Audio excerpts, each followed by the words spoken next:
Bone Lake. The name alone sounds like a rejected new metal album.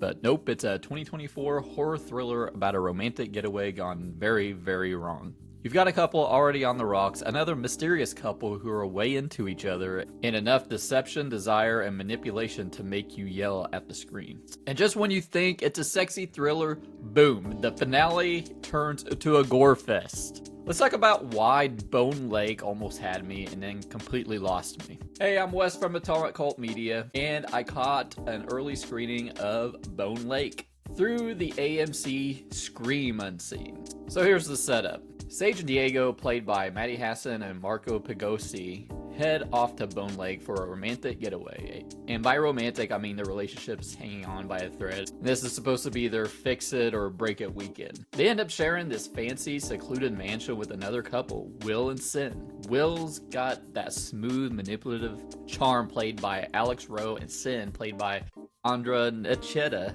is mysterious, magnetic, and basically a human equivalent to a red flag wrapped in lingerie. From there, tensions rise, games are played, secrets are revealed, and a movie tries to keep you guessing. Are these new friends seductive saviors, or are they about to destroy Sage and Diego completely? It's basically Speak No Evil, which sounds promising unless you're talking about the American remake. And that also brings in my biggest frustration with this movie, and more on that in a minute. Let's dive into the themes of the film.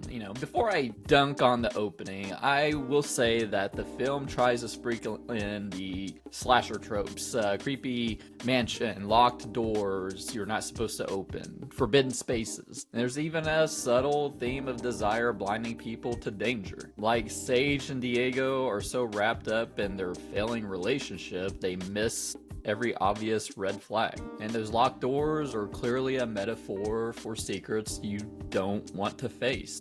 Problem is, when they're finally open, what's inside makes you think, oh, that would have been a better movie. And now let's talk about the horny factor. Let me just start with the good. First off, I like that Bone Lake puts the focus on the couple's turbulent relationship instead of just piling up bodies. It makes it more thrilling than a straight up slasher. Second, this movie is horny. Not in a gross, gratuitous way, but in a refreshingly sensual way. I mean, horror's been getting a little sterile in that department lately. We've got all the gore in the world. We got all the porn in the world in the palm of our hands. But the middle ground, the sensual thrillers, have been disappearing, and Bone Lake brings that back, and I am here for it. The acting is solid. Hasson and Rowe especially carry their roles with enough charisma that I stayed invested, even when I was frustrated. In the beginning, in the finale, just like kind of a tonal whiplash, like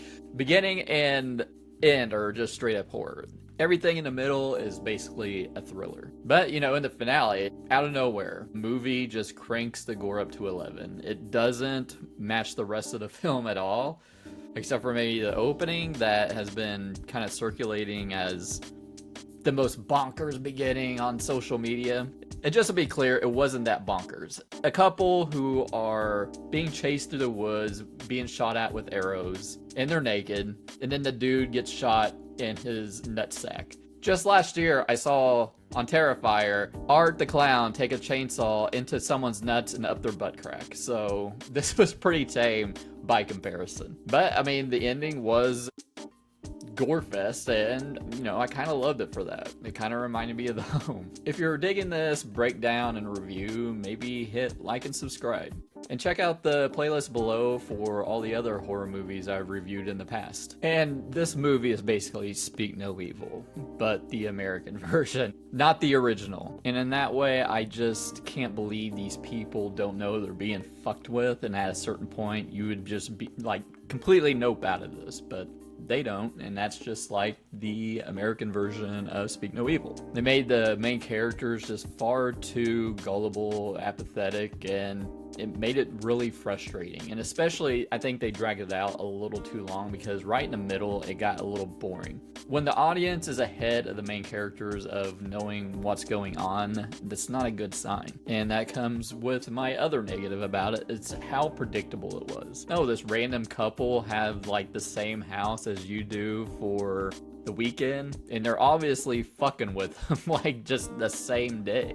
They've just made it way too obvious. And I thought there would be like a curveball or something, like, oh, maybe the main couple are in on this instead. But no, it's basically how it plays out. And you had this sort of twist, kinda. I mean, it's not as mind-blowingly disturbing as I think the filmmakers thought it was, which was really kind of silly. But this is kind of schlocky though. And like I mentioned before, they have this scene where they're opening these doors that are locked. And what's behind those doors makes for, I think, a much more interesting movie if those were actually about what was going on, but they weren't. So Bone Lake, I'm going to give a 2.5 out of 5. It's not terrible and not great. Very average, something we've all seen before. Solid performances, cool, gory finale, and there's some humor that's thrown in that works for the most part. It's great that it doesn't take itself too seriously, but it's just far too predictable and similar to other movies I've already seen, so it makes it quite forgettable as well. So I recommend streaming it at home if you're curious or just miss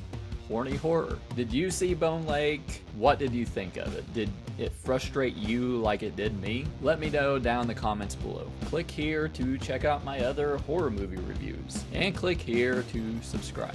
And if you want, maybe check out our Patreon. And I'll see you later. Bye.